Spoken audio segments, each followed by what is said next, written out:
If you're a fanatic of the unknown, unfamiliar, and enjoy creepy tales in story format, then welcome to Gravesend. We upload 1 to 2 times weekly, so hit that like and subscribe button, and don't forget to ring that bell for all notifications. Now on with our story. Ethan is a 26-year-old park ranger at Yosemite National Park. He worked hard to get his dream job and always loved the outdoors growing up. When he got the job as a park ranger, he was extremely happy because Yosemite was so close to where he grew up, and he already knew a lot about the park because he was constantly visiting it throughout his childhood and adolescence. Although working as a park ranger is a physically taxing job that requires you to work in hot, cold, and wet conditions, Ethan was beyond content with this position. The heart of Yosemite is in the valley floor, and you can see Bridal Veil Falls, Yosemite Falls, El Capitan, and Half Dome, all from that location. The majority of visitors never leave the valley, despite the fact the valley only contains around 1% of the park. There is good reason for this. Most of the park, almost 94%, is designated as wilderness area and requires a backcountry hiking permit, proper equipment, and a bit of know-how to explore. This didn't deter Ethan from wanting to explore a bit off trail and try to find some places he had not been before. After all, Ethan was an experienced outdoorsman, and it was his job to watch over and learn the area well. After a few months of being on the job, one day his shift ended early in the afternoon, so he had some extra time to kill and decided to go for a hike outside the valley. Now this was no easy task, mind you, as some of the trails can be steep and dangerous, not to mention a lot of the trails outside of the valley were not even created by people, but rather animals who inhabited the area. This wouldn't be the first time he hiked outside the valley, so it didn't deter Ethan at all. He was determined to explore and take in the beauty of the park. After about an hour had passed, he had already pushed into the wilderness further than you would expect. Ethan decided to take a break and sat down on a tree that had fallen over and started to dig through his bag to grab some water. Ethan vividly remembers sitting there listening to the birds sing and enjoying the cool breeze blow past him. While resting, he noticed large claw marks on the backside of the tree he was currently resting on.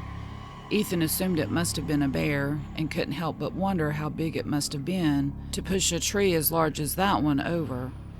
It was at that moment when he heard what sounded like a woman scream, and this startled Ethan. No one else should be out here. He started to look all around, trying his best to see where the scream came from, but couldn't see anything. Knowing Yosemite well, he just assumed it was an injured coyote somewhere nearby. Without thinking twice, Ethan grabbed his bag and continued his exploration. It was still only around 1 p.m., so he still had enough time to go a little further before he needed to head back. After another hour had passed, Ethan was pushing through some thick brush when he was startled by another scream. This time, it really caught him off guard and caused him to trip. As he fell forward, his foot became wedged between some roots and caused him to injure his left ankle. It wasn't broken, but he was still in severe pain and knew he had sprained it. Grabbing his ankle, Ethan began to look around to see if he could see any coyotes or possibly a woman in need of help. Again, nothing was in sight, and at this point, it was hard to see anything in the distance as he was surrounded by trees and brush. Heading back down was the only option left now that his ankle was injured, so Ethan managed to stand up and started his way back to the valley.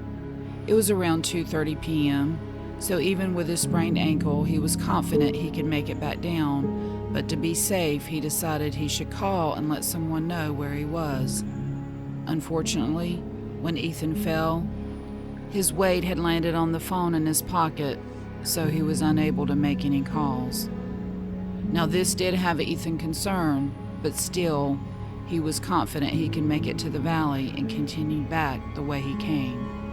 After limping for about 15 minutes or so, Ethan began to smell something horrible.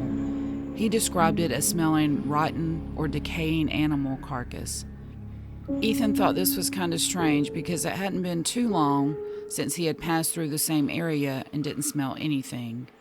But he thought maybe the wind changed direction and he was smelling an animal who had died nearby. Nevertheless, Ethan continued until out of nowhere a huge rock flew past him, almost hitting him.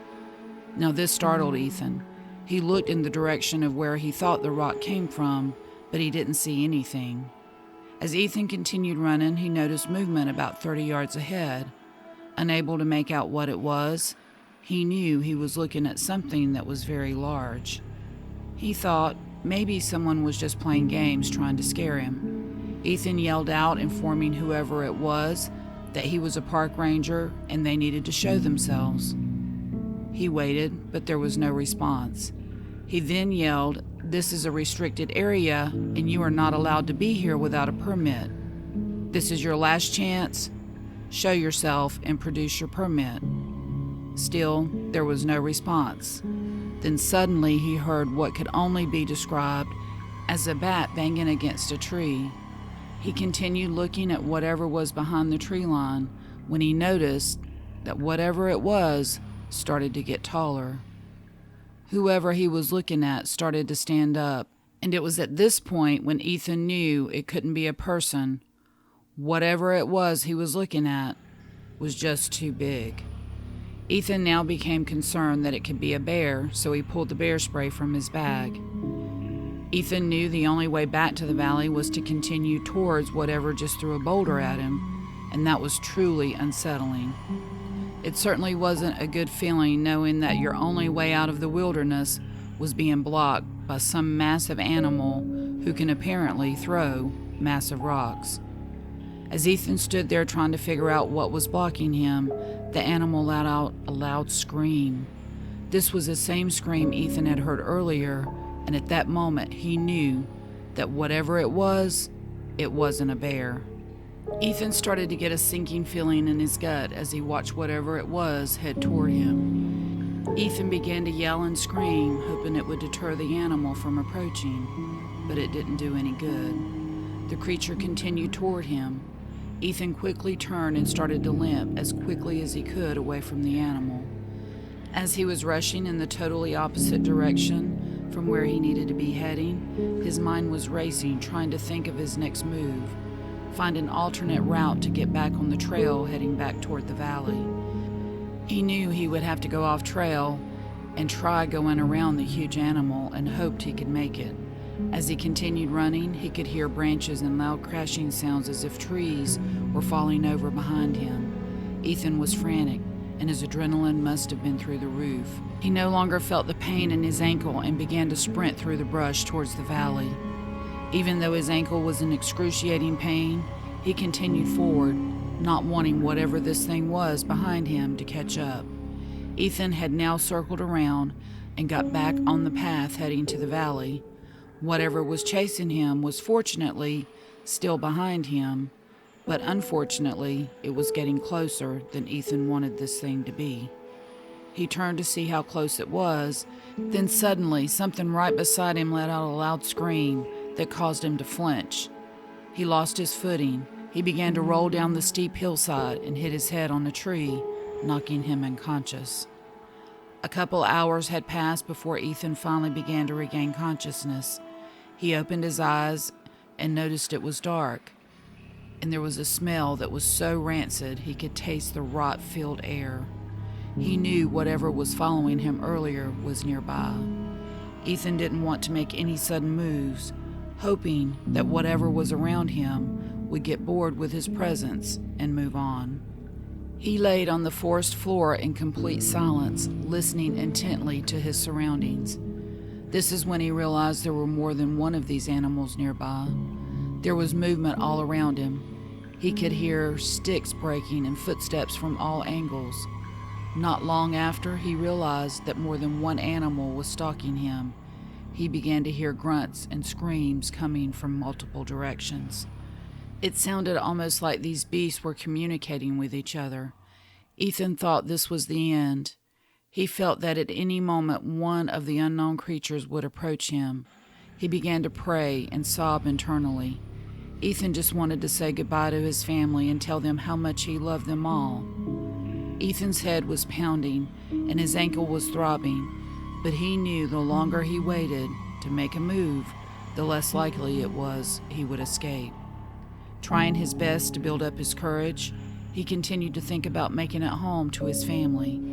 Slowly, he began to look down the half-clear trail to see if these animals were in the way of him making a run for it.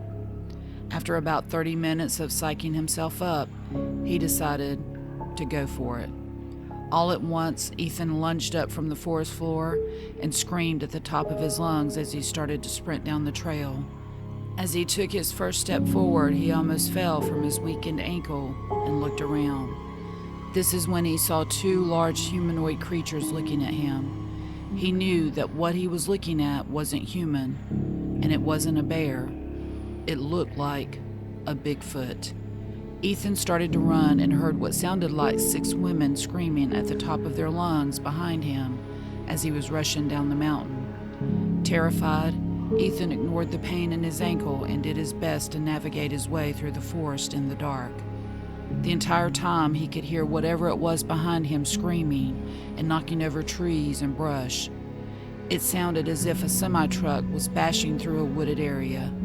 Knowing if he got caught, he wouldn't see his family ever again, Ethan never looked back and moved full speed ahead toward the valley. He saw a rock come flying past his shoulder, and he knew these creatures were trying to hit him. Ethan was now more determined than ever to keep moving. After running for about 20 minutes, the screams behind him started to relent, and the loud banging had also stopped. Although it sounded as if most of the creatures were no longer pursuing him, he felt like he couldn't stop or slow down. Finally, he made it to the valley. After about 100 yards away from the tree line, he turned around and looked back. He was horrified at what he saw. 3 of these creatures were standing there looking back at him. The creatures began to scream, almost as if telling Ethan to never come back. Unsure of what to do next, Ethan got in his car and headed home. The following day, he told some of the other park rangers what he had seen and stepped down from his position. A lot of people didn't believe Ethan's story, but those who knew Ethan best said he wouldn't quit his dream job for no good reason.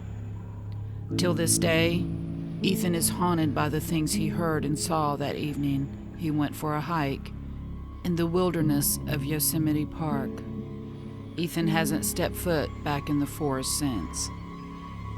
We hope you enjoyed today's story, and don't forget to hit that like and subscribe button, or you may turn to find yourself being stalked by a big furry creature they call Bigfoot.